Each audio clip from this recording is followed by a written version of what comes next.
Came out into my local woods this morning with the intention of walking for an hour and finding some more autumn colour, having had a less than successful attempt last weekend. There was some colour, but autumn hasn't fully developed yet, and the forecast up to today had promised some bright sunshine for the first few hours this morning. There's none of it. It's just solid grey. Now, that doesn't mean to say that there's no opportunities. It's perhaps not quite as exciting, but I've stuck to the plan. I'm quite glad I didn't travel any further afield.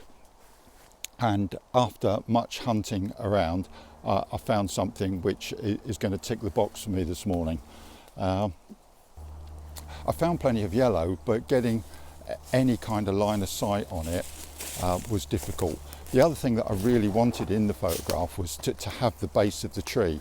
If I were to point the camera up to the canopy, I would find lots and lots of yellow, but that's not what I want. I want the base of the tree. I want some yellow all the way down to ground level. Now you can probably see over my shoulder something that almost ticks the box, and that's where I've landed. So let me just show you how I'm just going to approach this shot. One of the lenses that rarely goes with me unless it's a wedding shoot is my 7200 zoom. It's heavy and quite often it's overkill, but this morning I decided that as I knew that I was going to be trying to isolate something, I would take it. So here it is, sitting on my Canon 5D Mark IV. Gone for the low angle because there are some branches there, and really I was just focusing, so I'm right down here. So the camera angle as you're looking at it as I'm recording this now is the height of the camera, as you can see. So let me just show you that on the back of the camera. I've currently got the white balance set to shade, and that's giving that quite nice rendering. So that's now the live view on there.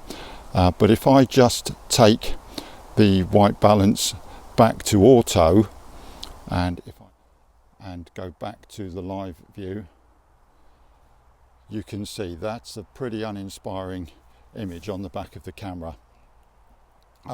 The other thing is that once you get the colours more representative on the back of the screen, it helps you to make a better judgment on where you want the actual exposure to land. So although when you're shooting raw there's a temptation just to leave it on auto white balance and say I'll sort it out in the post, which is a perfectly logical way to do things. If you're trying to visualize what you're taking, particularly where the color's important, then it's worth just experimenting with the white balance. Last weekend while I was out, the shots that I took were right in the thick of the woods here. The light that was bouncing around with the bright sunlight that was coming into the woods in some areas, some of the blue sky that was above in others, the yellow, the green, the brown, meant that white balance was really hard to establish what was right for the pictures. And I was in a hurry. I wasn't thinking about it too hard, and to be honest with you, I worked at them a little bit in post, but frankly they weren't super crucial, super critical, so I didn't go too far. But I know if I just put that little bit more effort in when I'd been on the location, I could have done a much better job sorting it out. I think one of the things, when you get a lot of mixed lighting in any environment, whether that's indoors, in the city, or even in a woodland area, there is no correct white balance. It's just what you personally prefer. And I spent a good amount of time exploring this morning, and I ate an awful lot of cobweb. It's just amazing. You don't see them, they're so fine, but I'm amazed that I've not turned into some sort of gossamer wrapped cocoon at the end of this little trip out. Thanks so much for watching. I'll see you next time.